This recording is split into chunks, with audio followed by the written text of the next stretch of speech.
তো বন্ধুরা, এই যে দেখো বিকেলে একটু চা খাচ্ছি। তোমাদেরকে আমি একটা সত্যি কথা আজকে বলবো, যে কতটা অত্যাচারিত আমি, কতটা নিপীড়িত আমি।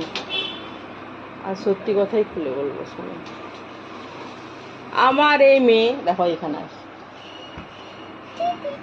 কোনোদিন ভালো করে দুপুরে ঘুমায় না। সেটা আজকের থেকে নয়, কখন থেকে জানো? আমি 3 মাস আটকে পড়েছিলাম আমার বাপের বাড়িতে। আটকে পড়েছিলাম এই জন্যই যে আমি 3 মাস থাকতে যাইনি।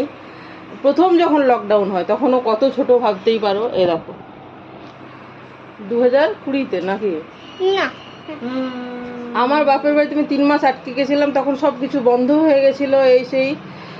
তো মানে হঠাৎ করে আমরা গ্রীষ্মের ছুটিতে না কোন ছুটিতে গেছিলাম 10 দিনের জন্য, দিয়ে আমরা আটকে পড়লাম। বড় মেয়ের আর কি তখন স্কুল ছিল, ছোট মেয়ের তো তখন খুবই ছোট।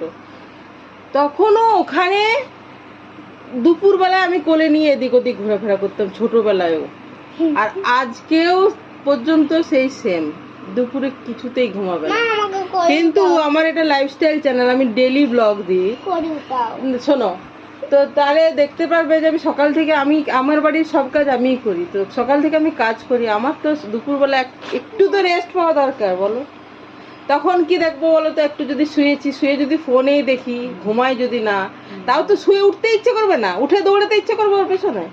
তখন দেখবো রান্নাঘরে খুটখুট আওয়াজ, কি করে এটা ওটা নিয়ে, মানে কাজ না থাকলে ও খিদে পাবে, ওকে কি খিদেতে রাখি আমি? কিন্তু ওটা ওদের স্বভাব। কাজ নেই তাহলে কি করবে, কি করে জিনিসপত্র নাগাল নেয়, এটা খায়, এটা খুলে সেটা খুলে যা খুশি করে। খুটখুটা আমার ডিস্টার্ব হয় ওগুলোতে। কতটা অত্যাচারিত আমি, শোনো তাহলে। চেয়ার নিয়ে গেলে আওয়াজ হবে, ও বালতি উপুড় করে, বালতি তো হাতে আস্তে আস্তে তুলে নিয়ে যাওয়া যাবে, বালতি উপুড় করে কোনো জিনিসের নাগাল নেয়, কোনো কৌটা খোলে। যে ও খিদেতে থাকে তা তো নয়, বুঝতেই পারছো, ওটা স্বভাব। মানে কাজ নেই তো কি করবে আর কি। এই হচ্ছে তো, কতটা অত্যাচারিত, কতটা নিপীড়িত আমাদের এই দিদি, বলো।